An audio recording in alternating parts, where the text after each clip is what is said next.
Resident Evil has been around for over 20 years. With 7 main titles and tons of spin-offs, this franchise understandably has some of the most bizarre characters, stories, and coincidences. Welcome to the REMusical Predictions, where truth is stranger than fiction.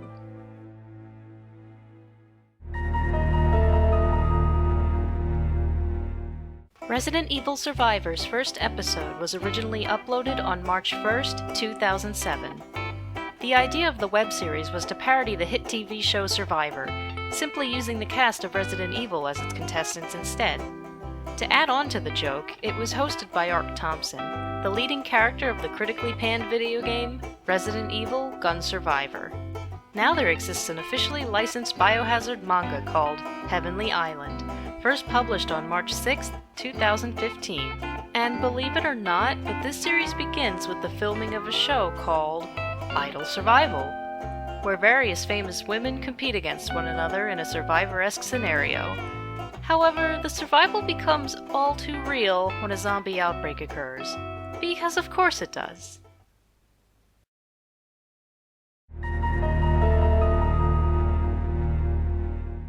Resident Evil Movie in a Nutshell was originally uploaded on March 27, 2007 at the request of a fan who wished to see more movie-based animations. In one scene, Alice has a flashback to making a deal with Matt's sister. Due to the video being made from memory, the roles were accidentally switched. But the sister states to Alice, "I can get you the codes, links, and a free meal at TGI Fridays." There was no specific reason to name that restaurant in particular. It was simply the first that came to mind and sounded funny when spoken aloud. Crazily enough, from January 23rd through February 12th of 2017, Resident Evil and TGI Fridays teamed up to sell special drinks with RE7-themed names. In Japan. It may not be a free meal, and it may not involve the cinematic release, but such a seemingly random coincidence is pretty amusing to say the least.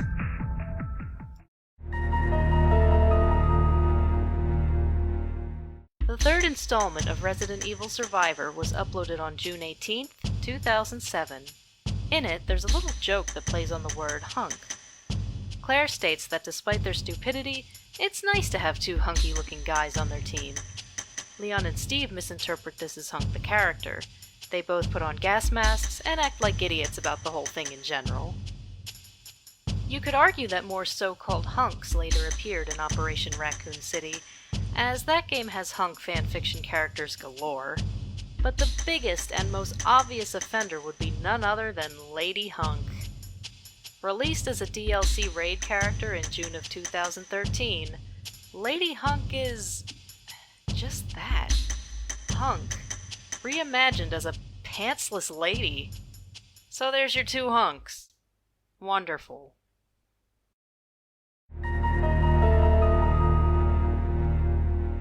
Richard's story, Snakes Are a Pain, was first uploaded on September 23rd, 2007. It would later be re-uploaded in 2009 due to copyright claims. The idea behind this animation was simple enough. Tell the story of Richard Eichen and how exactly he got into the Spencer Mansion. More specifically, how did he get tangled up in dealing with that giant snake known as the Yawn? In a rather well-timed coincidence, Resident Evil Umbrella Chronicles was actually being developed over the same time as the animation. Most, if not all, early information about the game was kept exclusively on Japanese websites. It wasn't until closer to the release date of November 13th, 2007 that English teasers began to pop up on YouTube, and even those were few and far between.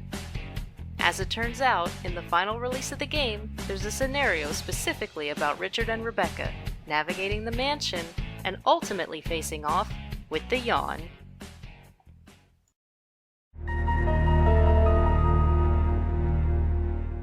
Resident Evil Degeneration was released December 30th, 2008, as the first official full-length CGI movie for the franchise. Taking place between Resident Evil 4 and 5, it tells the story of Leon and Claire, once again facing against the zombie outbreak. There's a small detail that a few niche fans happen to notice, however.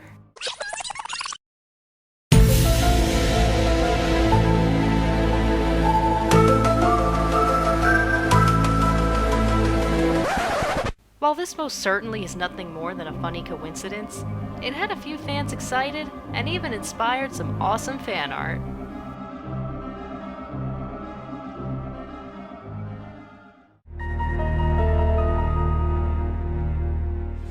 Should this one really count? In any case, Welcome to Africa was originally uploaded on August 31st, 2008. Like with Richard's story, it also had to be re-uploaded in 2009 due to copyright. The entire point of this animation was to try and guess what kind of game Resident Evil 5 would officially turn out to be. It was the first numbered game in the franchise to reap the full benefits of sharing teasers and trailers on YouTube, so it was something fans were hugely excited for. Once the animation was released, it actually received recognition from an official known as Kramaz on the Capcom Unity forums. Kramaz said that Welcome to Africa was roughly 15% correct in its predictions. Not too bad for a silly little parody. Sometime after Resident Evil 5 was released itself, the public was also shown some scrapped concept art and ideas. Funny enough, Welcome to Africa seems to share even more in common with these rejected concepts than the final product. Did it predict so much to the point of the game needing to be changed? Nah, we all know it was because of that stupid racism stuff.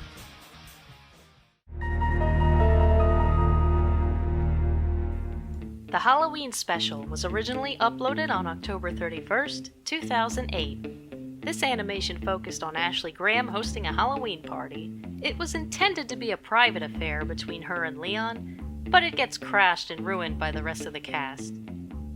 Ashley's plan was to confuse and seduce Leon by dressing up as the object of his affection, Ada Wong. However, when the double agent herself shows up to the party, Ashley brushes her off as a liar, insisting that she is the real Ada Wong, much to Leon's confusion. Fast forward to October 2nd, 2012. Resident Evil 6 is released, and let me tell you, sometimes truth is stranger than fiction.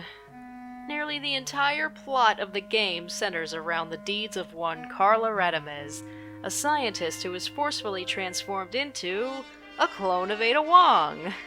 And now she's obsessed in assuming her identity. She even manages to confuse Leon.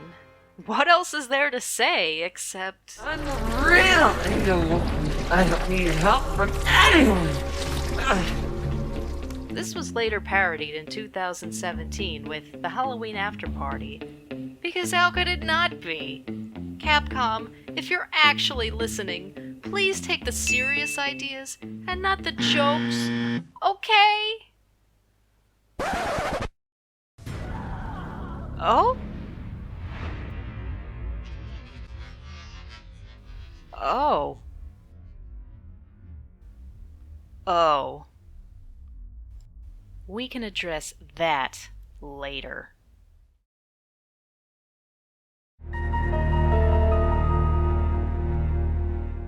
Ada Wong, The Worst Spy Ever, was originally uploaded on March 16th, 2009. This animation poked fun at Ada Wong's apparent need to use her real name in any situation. Though there is fan debate about whether or not it is her true name, she uses it to a point where it might as well be. Anyone can identify who she is by the mere mention of it.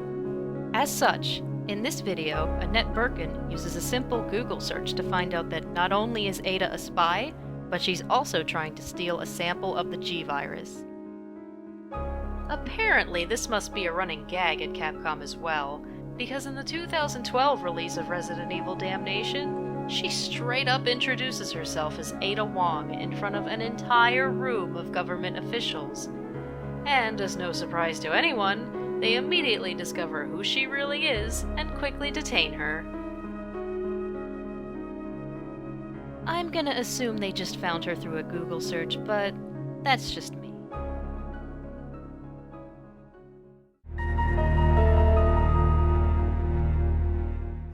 I Think I Love You was originally uploaded on July 9th, 2009.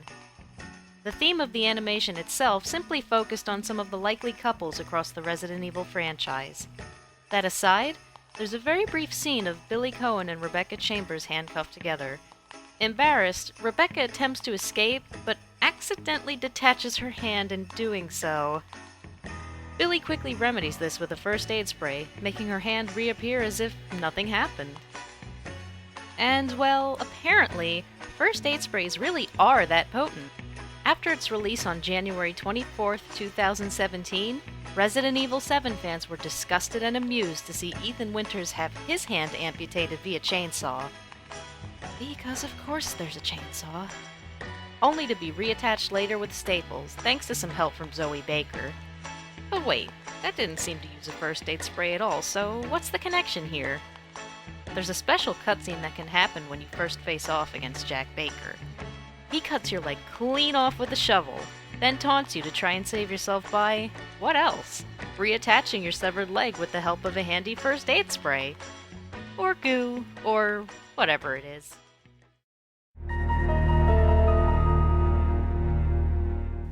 Bad Babysitter was released on December 23rd, 2014. Being one of the animations made with modern equipment and higher effort, production for it had actually begun on April 8th of 2014. The focus was on Claire Redfield, who by this point had become notorious for trying to take care of little girls during zombie outbreaks, but often getting them into even more danger. This video may have been a bit exaggerated though, considering she'd only actually dealt with 2 children by that point. The addition of Lily and Lucia were only added to be funny, because there's no way Claire would actually get stuck with any more kids, right? As it turns out, while this animation was still in development, Resident Evil Revelations 2 was announced on September 6th, 2014. Not only was Claire one of the main characters, but also ends up caring for not 1, but 2 younger girls at one point. And on top of that, she behaves in what is arguably at her most reckless yet, with a generally bad attitude overall.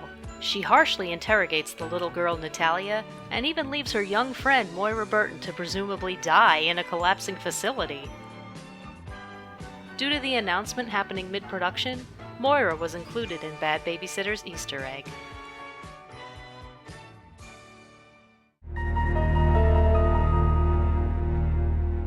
Though Resident Evil Montage Rumble 4 was released on February 7th, 2018, there is actually quite a bit of a coincidental history behind it.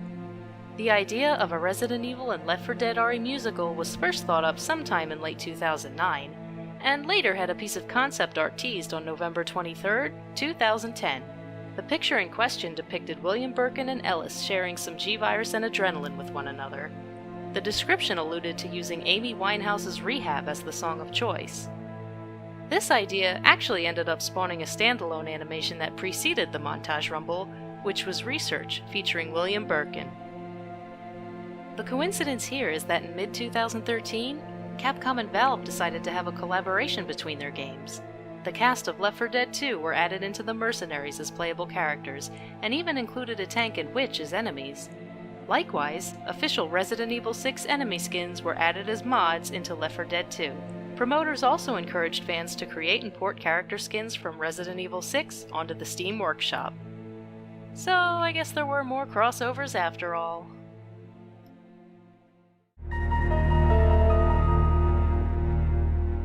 Also from the 2018 upload of Montage Rumble 4 is a skit where the STARS Alpha Team and Ellis come to the realization that the RPD doesn't have a bathroom. It was actually surprising to see that some of the commenters had never noticed this fact before, though it is a pretty simple thing to overlook. After all, the original developers forgot as well. And now with the announcement of the Resident Evil 2 remake, there's one last-minute coincidence we can add to the list. An actual bathroom! It seems the developers realized how inconvenient this would actually be, and placed the much-needed addition accordingly. Though at this rate, it seems like you might need an obnoxious indicator to make sure you aim right. So good luck with that, Leon. In the end, I don't actually think Capcom is going around lifting ideas from a small YouTube channel. Rather, that these are all just funny coincidences. There's bound to be a few after a decade of making parodies, after all. And it was certainly fun to go through and find all the different scenarios that actually happened in the games, in one way or another. If these are the last of the REMusical predictions, we'll just have to wait and see. Capcom is likely to always have some sort of Resident Evil title in store for us, and likewise, I don't plan to stop animating anytime soon. So who knows what the future holds?